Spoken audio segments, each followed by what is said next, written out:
Bonsoir à toutes et à tous. La troisième édition du Forum international de cadre de vie prend fin ce samedi 11 octobre 2025 à Cotonou.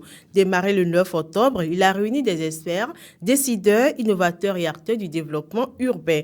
Conférences, ateliers, rencontres B2B, expositions et remises de trophées ont marqué ce forum.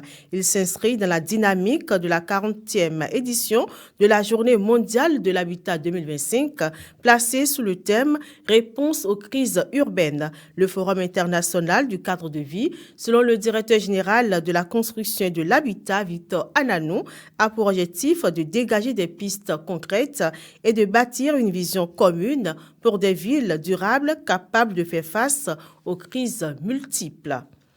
Le ministère de l'Économie et des Finances a présenté vendredi les premiers résultats du programme Gouvernance Plus. La cérémonie a été présidée par le directeur de cabinet du ministère, Herman Takou. Elle a réuni les responsables des structures telles que la Direction générale des impôts, celle des douanes, du budget, de l'Agence de régulation des marchés publics, ainsi que les partenaires techniques et financiers, dont la Banque mondiale. Le programme de gouvernance économique pour la délivrance de services appelé communément Gouvernance Plus dure 5 ans. Il a été lancé en 2023 avec pour but de transformer en profondeur la relation entre l'État et le citoyen à travers 3 axes stratégiques. Optimiser la mobilisation des ressources intérieures, améliorer la gestion des dépenses publiques et renforcer le capital humain et la durabilité des réformes. La deuxième session au titre de l'année 2025 de la commission thématique formation et renforcement des capacités de l'Association nationale des communes du Bénin NCB a pris fin vendredi à Grand Popo. Elle a duré 2 jours et a porté sur le thème défi de la formation des agents territoriaux pour un développement local certain. Elle a réuni des maires, des secrétaires exécutifs, des élus locaux, des cadres communaux ainsi que des représentants de ministères et de structures de l'État. Les travaux de cette session étaient présidés par le maire de Pobet et vice-président de la commission, Simon Adebayo Dina.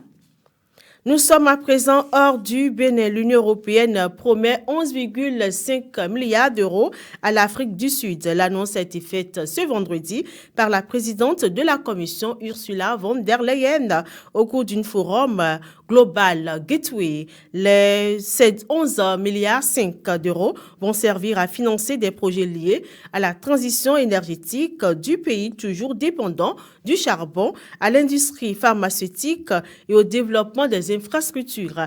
En mars dernier, près de 5 milliards d'euros avaient déjà été promis lors du déplacement d'Ursula von der Leyen dans la ville du Cap. Le potentiel est immense.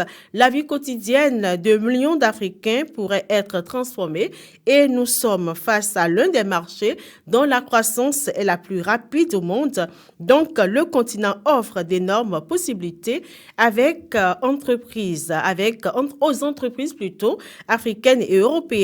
Nous pensons qu'il s'agit d'une situation gagnant-gagnant, a affirmé Ursula von der Leyen.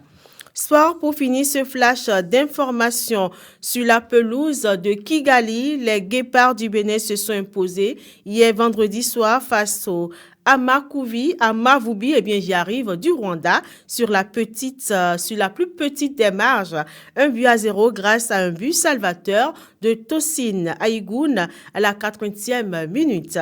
Au-delà du résultat, c'est un symbolique qui relance pleinement la dynamique des hommes de Guénodro. Le Bénin s'empare de la tête du groupe C et se rapproche un peu plus d'une qualification historique pour le mondial. Mardi prochain, ils vont affronter les Super Eagles du Nigeria pour le compte de la 10e et dernière journée de ces qualifications de la Coupe du Monde 2026.